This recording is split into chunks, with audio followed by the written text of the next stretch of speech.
Hey guys, I'm just another engineer, and welcome back to some more Turbo Snail construction.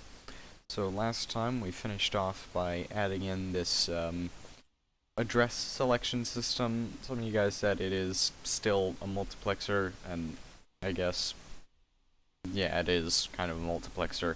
It's kind of disassembled. So we've got our address input right here, got our commands right here, so we've got write, read, and reset. And then we've got the universal reset for when we put it down for the first time, so we can set them all to zeros. So that allows us to communicate to each and every individual memory address uniquely so that we can actually use it properly. Now we need to be able to utilize the data that we actually add in, so we're going to be putting in the registers here. So, just look this up. We are going to have 4 registers. Not exactly sure whether or not I need 4 registers, but let's just make it a little bit easier. So we're going to have 2 registers are going to be for kind of like the input for mathematical operations. So that's going to be register A and B, and that is not lined up, darn it. Anyways, now that's lined up, so we're going to have A and B for the inputs for mathematical operations. We're going to have C for the output of any mathematical operation, and then D is going to be like the output for logic comparisons. So if we're doing greater than, less than, equal to, maybe even some Boolean logic. It might be a bit weird to set up Boolean logic, but should be a way of doing that. Let me just make sure. There's one block gap. I still want most of this to look pretty darn similar, but these registers are very different in function to the RAM right there. So registers, these are holding operations and or numbers as they're being operated on, and then the RAM just holds everything while it's not being used. So there we are. I've put these down. I'll wire these in afterwards. Now, that's basically all I need to do here on camera. That's not a lot of work compared to all these guys. We don't need an address selection system because I'm going to have like an ops decoder, as I call it. Again, I'm not an actual computer engineer, scientist, whatever the title is. I have no idea what I'm doing. I'm just messing around here and trying to make something work without looking up a billion tutorials. So we're going to have like an ops decoder, which basically decodes operation codes, which is going to be telling the computer to what to do. Basically, for an example, it would be load memory address X into register A. So we would have a little bit, or not a bit, a couple of bits, maybe 6, I think I'll go for that. 6 bits, that should be enough for quite a few, actually 64 different instructions with 6 bits. So we're going to have like a couple of codes that are going to distinguish which operation or which procedure the computer should do. So we're going to have to come up with that scheme. So I'll connect all this stuff off camera, and I'll get a notepad up, and we can start writing in those opt codes. Alright, and here we are on the glorious white wall of the default notepads application. Or notepad application, it's not plural. So, this is gonna be kind of grindy, and I know you don't want to hear that, but I guess this whole process of making a computer is pretty darn grindy. But this is very important. This is going to be how the computer actually figures out what it does, and it isn't just a heap of logic gates. So, all these things are going to be like hardwired in, so we have to get them right as we put in all of the the logic gate, so we can't switch this around the software. This is going to be there permanently, so we have to get this right in the beginning. And looking back at that from the next day when I'm actually editing this, that was very boring and almost half an hour of me just writing stuff down. So instead, I am going to just show you what I came up with at the end, because that's going to be a lot easier to follow and less boring. So here are all of our commands. We have 26 of them. So we have these guys, which are just the basic terminate and null. So terminate, this is going to end the program, and this is the default sort of command. So this is what all of the memory address locations are filled with. By default, they're all set to 0, so if you try and run the computer, it's just going to stop because you haven't written anything. And if you run out of code and you forgot to tell the thing to stop, you don't have to worry about that, so it's stopped by default. On the other hand, we have this, and I'm not sure if it's actually called null in real computers, but this is basically just wait. So this just tells the computer to do nothing and just continue on the next cycle, wasting time. I don't exactly know where that would be useful, but we have it there. Next we have data movement, or data movement. So here we have load A, load B, load C, load D. So this is going to be taking memory from the RAM, going into the registers. And then here we have read A, B, C, and D. So this is going to read from the registers and save it to memory. Now the way that this is going to work, we do 1, 2, 3, 4, 5, 6.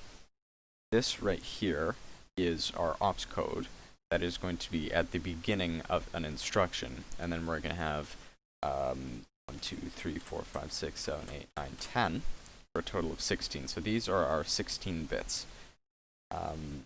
And the way it's going to work is we're going to have a code right here, which is going to be any of these 6 digits right here, which is going to tell the computer what sort of thing it wants to do. And for something like this, with load A, it needs to know which RAM address it should load from. So in the back 6 bits right here, 6 right there, we are going to add in an address.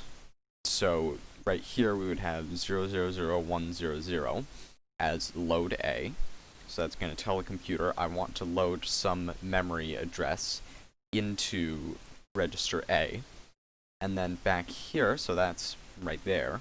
Now back here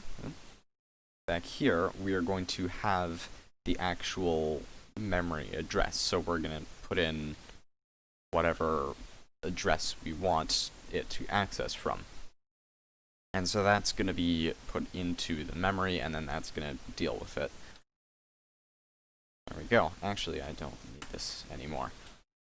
So that's data movement.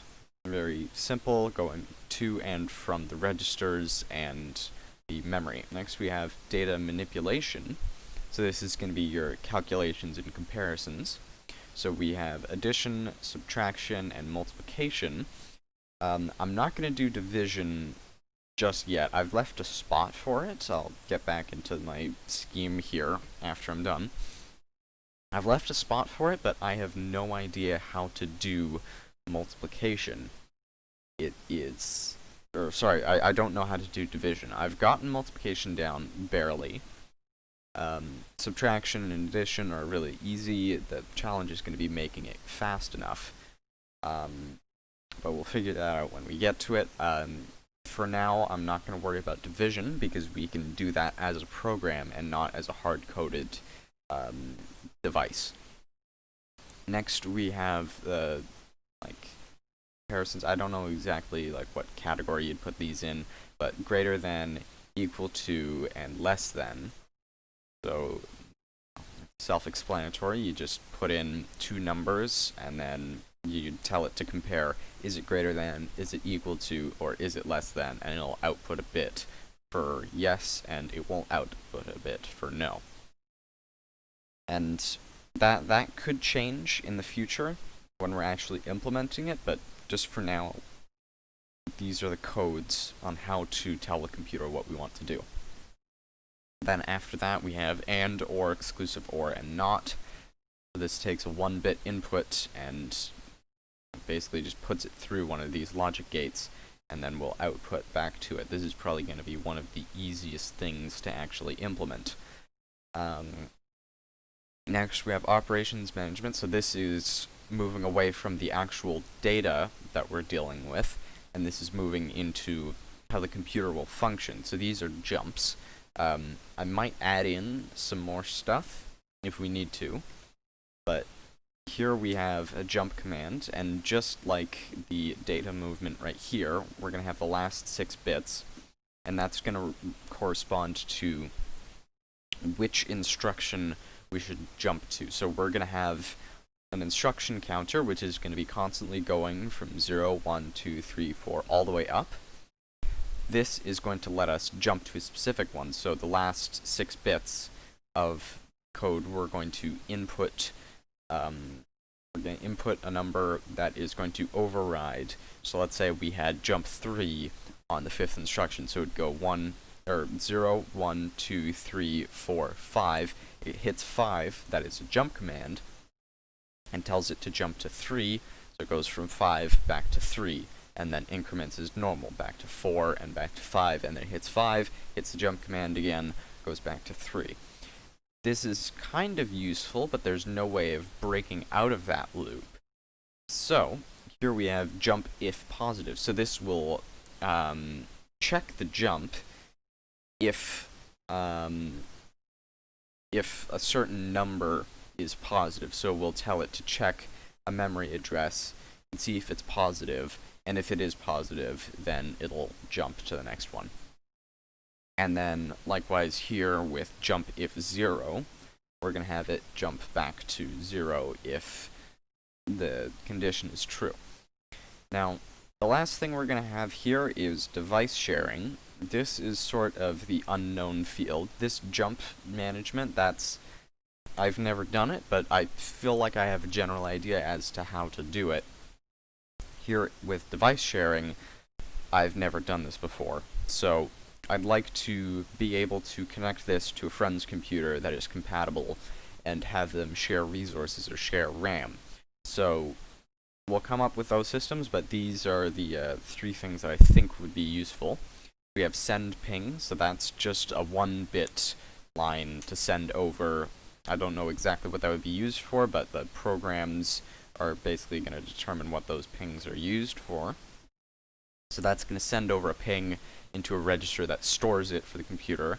And then next we have check ping, which is going to check whether or not the ping has been received in one of those registers. So it's going to be stored in a register, and then maybe you'd have like a control loop that's constantly checking if there's a ping, and when the ping is there, then it breaks out of the loop and goes and does something and then returns back to the loop. So that could be something like server storing data.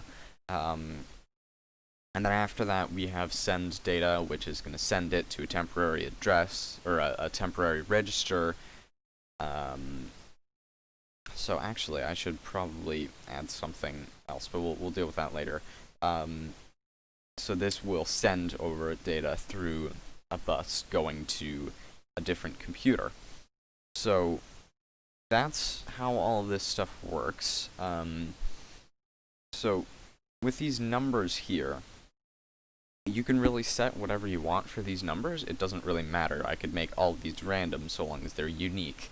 I've just made it sort of in a pattern so it's easier to remember. So we have 0, 0, 0, 1 right there, and after that we have 0, 0, 0, 1, 1, 0, and 1, 1 corresponding to A, B, C, and D. So 0, 0, 0, 1 corresponds to load, and then the next 2 bits, which would be 0, 0, 0, 1, 1, 0, and 1, 1, would correspond to A, B, C, and D.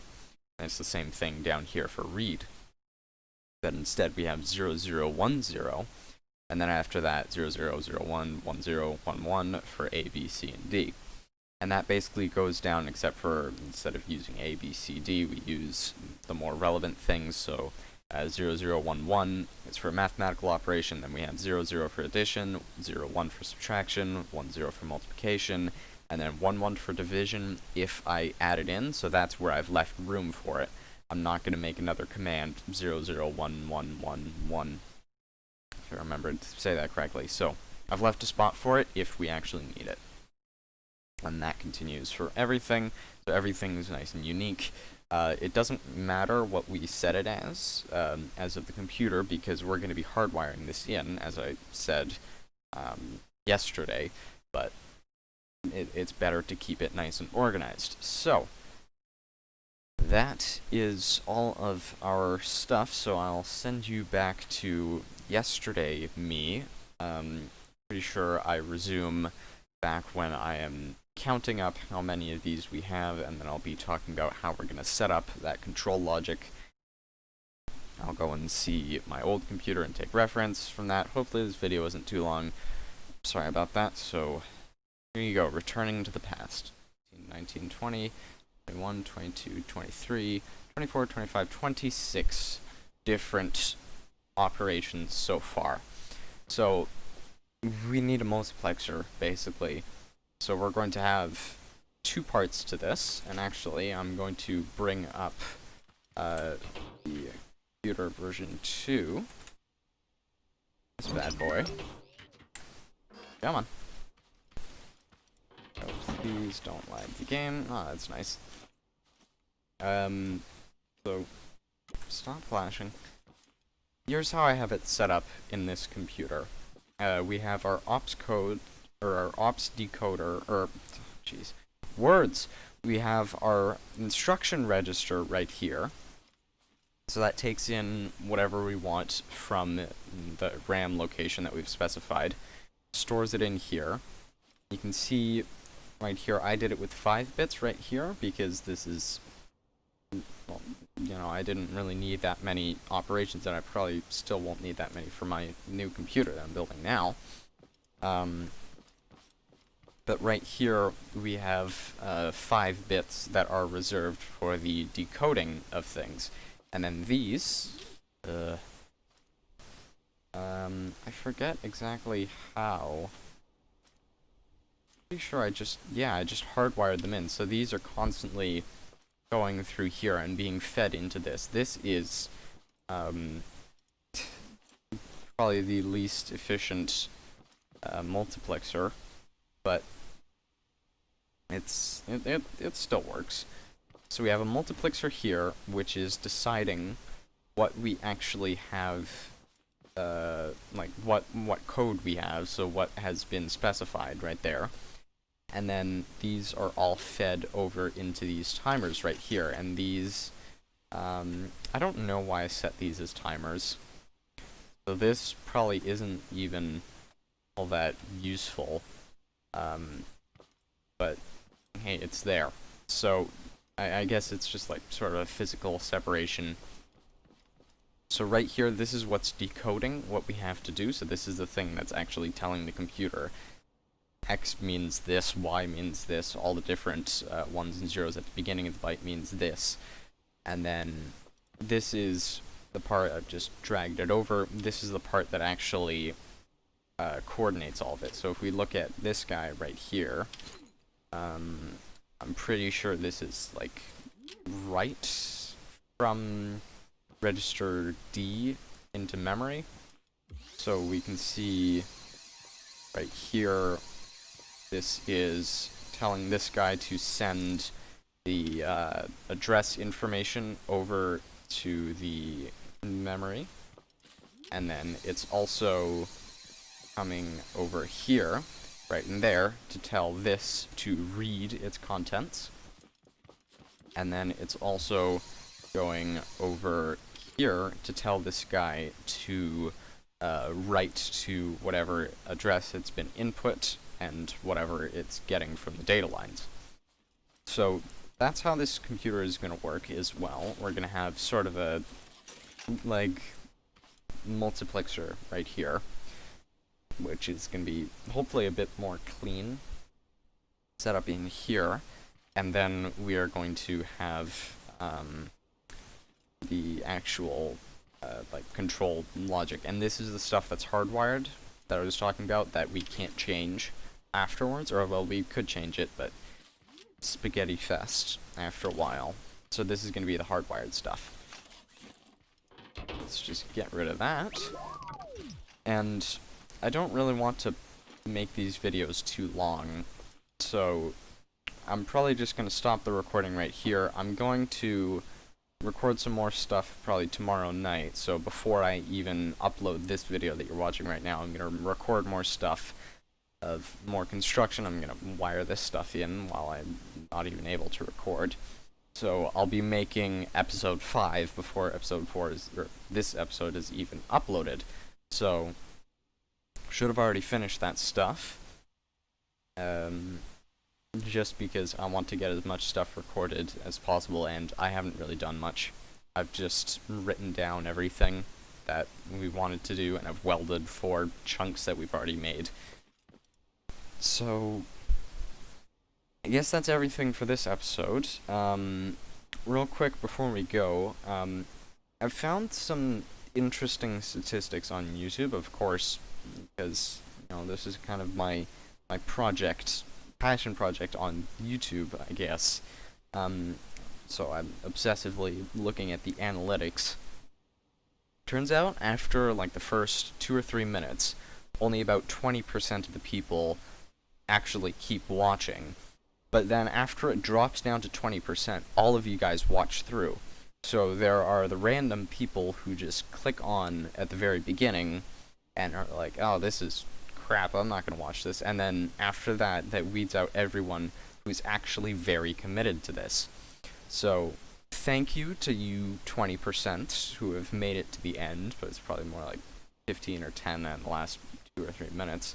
But still, thank you guys so much for all of you who are actually watching through the entire video and seeing everything, because, I mean, you can't really get a gist of what's happening just off the first 2 or 3 minutes. So, thank you for all the support.